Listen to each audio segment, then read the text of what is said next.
Okay. Good enough, good enough. Yeah. Will Harris!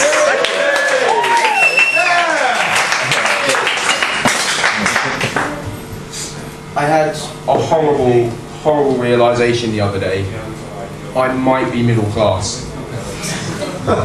That may not sound that bad, but there are far too many middle class pricks in comedy. It happened on the way home. I was on the tram home trying to read in the metro and fix. He had these two seats opposite, it was just me.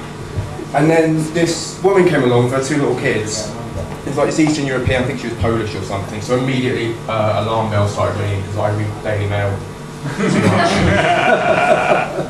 I know there are one or two Americans in the audience. Basically, the Daily Mail is like Fox News, only their viewers can read.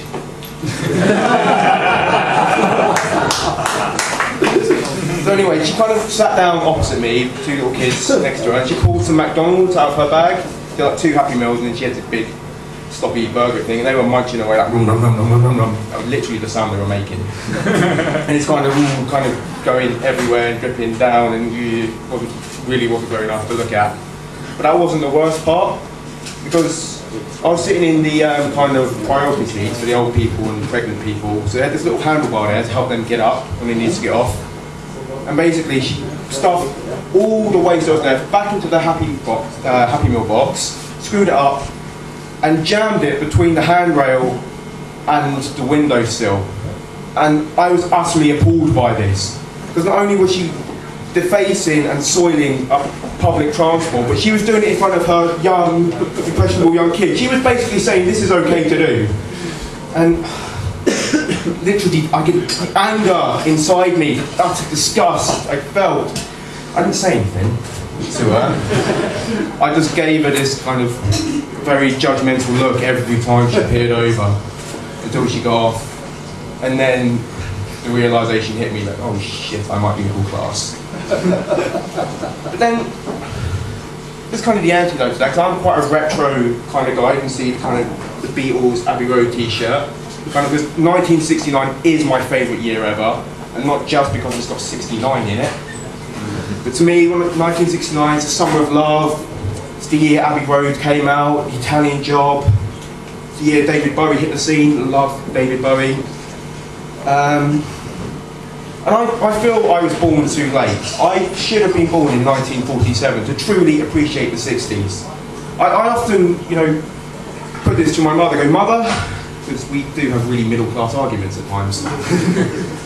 Mother, why was I not born in 1947?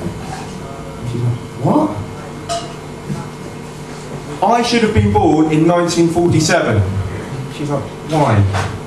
Because the 60s. You deprived me of the 60s. You deprived me of the Summer of Love, Beatles Abbey Road, David Bowie, the Kings, all that. That's child abuse. And she's like, what? How could I have done anything about it? I wasn't born until 1960. Shit, I gave her age away.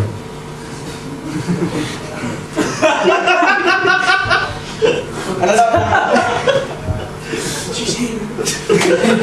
at that point I was kind of stumped. So I was just like, all I had left, I'm like, fuck you, Mother! Yeah, we have quite a strange relationship at times. Haven't really spoken to her since.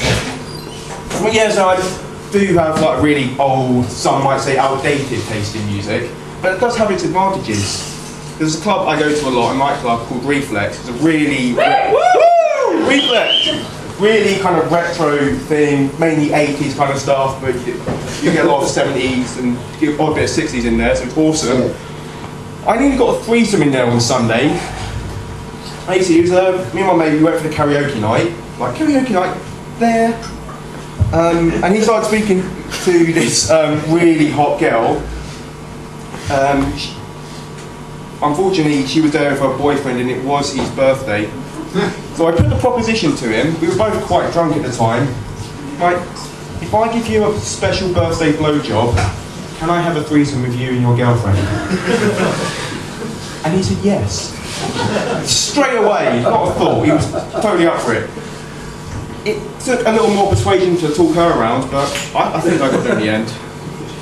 And it came to kicking out time.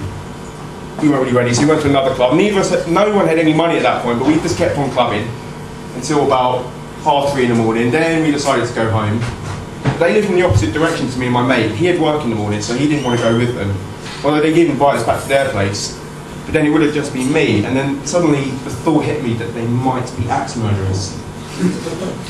And on the one hand, threesome, other hand, possible axe murderers. So should I go home with them? Should I go with my mate? I chose to go home with my mate. I've been regretting it ever since. But yeah. 30 seconds left. But, I mean, yeah, I do have a really old taste in music, but you know, can you blame me with what we've got now? Justin Bieber, Jedward. Who said woo? I hope that was an ironic woo. If not, fuck off. Hey. But I actually bumped into Jedward the other day. I wasn't really bumping, I kind of saw him from a distance. And he's actually part of a student film I was doing at Greenwich University. And we were between scenes, and they kind of walked past. And first kind of director, he wanted to throw chocolate coins at them. I'm thinking, we've got this camera here, let's make the most of it. So I decided, wouldn't it be brilliant if I went up, him filming it, I went up and pretended to be a massive fan of one of them.